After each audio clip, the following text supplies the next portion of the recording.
What Battle for Azeroth can learn from Classic, Part 4, PvP and Music.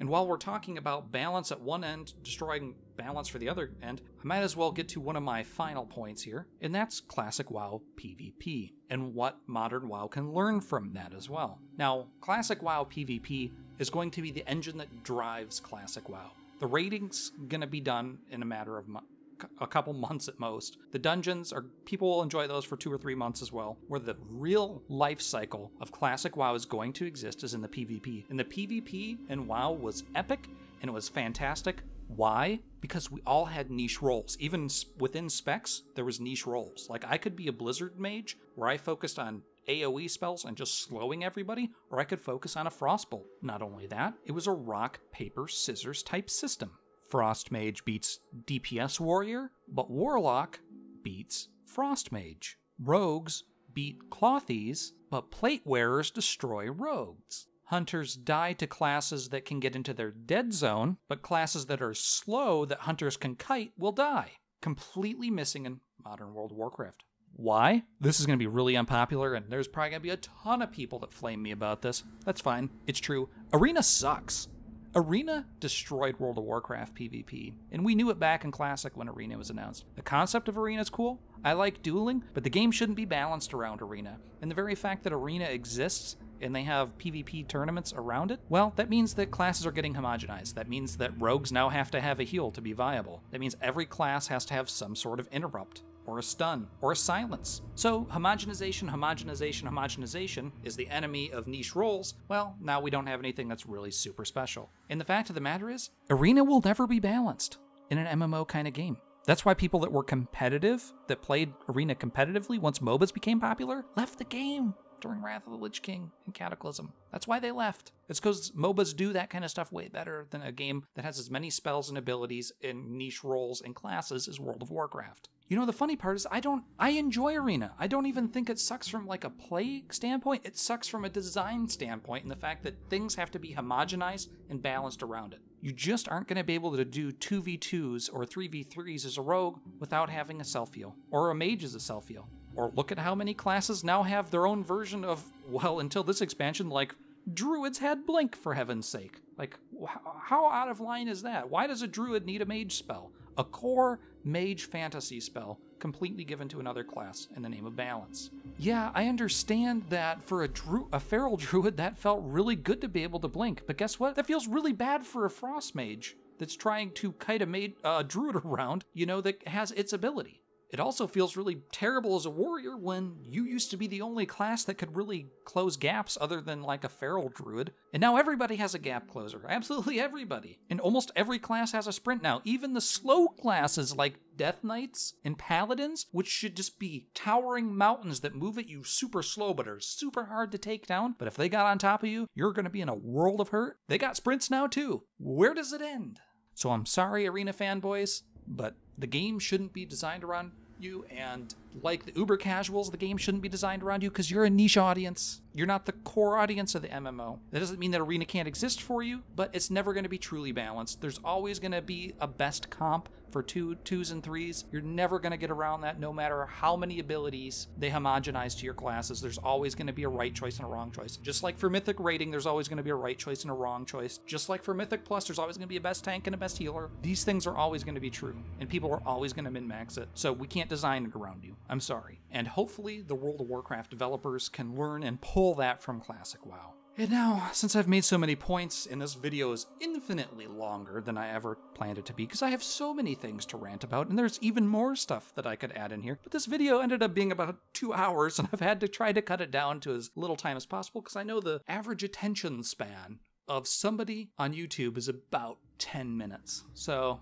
with that said, I'm going to try to leave on a more positive note, but it's something that I think Classic WoW does a lot better, or did a lot better than Modern WoW is, and that's the music. And that's not to say that the music is bad in Battle for Azeroth or in Modern WoW, but the music used to be more soundscapes than it was songs. And what that means is the musical pieces usually had little ambient noises in the background that made you feel immersed, even if you had ambient noises off, the ambient noises were still in the music, so you felt like you were kind of in the zone. But usually, the music was much more simple. It was limited to 1 or 2 instruments, and it was quite muted. There wasn't a lot of sharp notes in it, and it wasn't really bombastic. It was something that you could listen to for hours and hours on end without feeling like your ears were being fatigued. Because it doesn't matter how much I love Nirvana, for example, or I love Chevelle, or I love Mozart or Beethoven, I get tired of those at points. But if I have a soundscape on in the background where it's kind of like splashing waves with a couple of,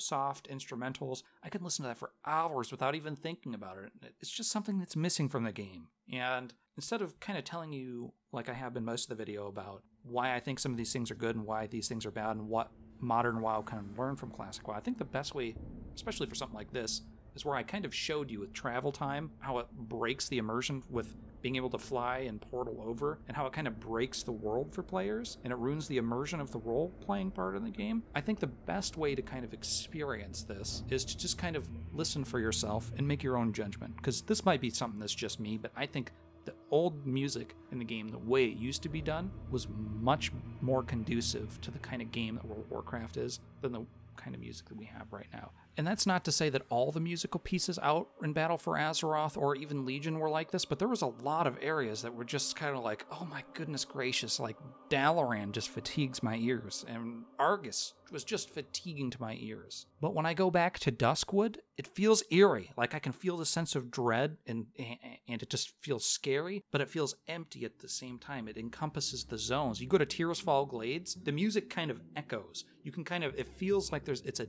dead graveyard where there's just nothing moving around, there's no animals. The game is missing that.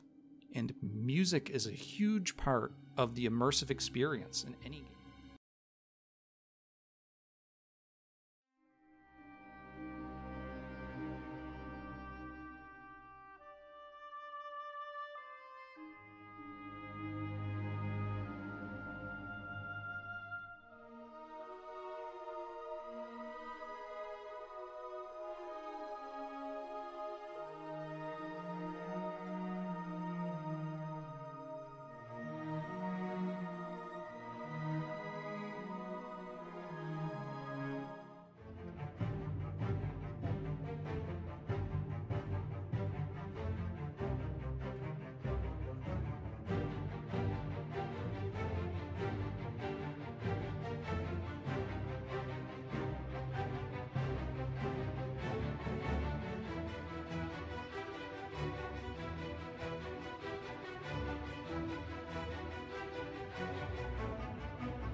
So I'm going to kind of leave you guys with that. Thank you for watching the video. I'm probably going to end up breaking this into 2 videos, a part 1 and a part 2, because of how long it is. Maybe 3 parts. For those of you watching, please follow, like, comment, subscribe. Let me know your opinions. I love to hear people's feedback on this kind of stuff. I love having discussions so long as it's respectful. My hope is that maybe some people see this, take it to BlizzCon, throw some of those questions at the developers during their Q&A sessions, and maybe really starts the community thinking about stuff. Granted, I know I'm not a large channel, but I know there might be some people out there that this might reach, and hopefully it does. To all of you out there going to BlizzCon or watching BlizzCon, have a great BlizzCon. My name has been Kind Death. Have a great day.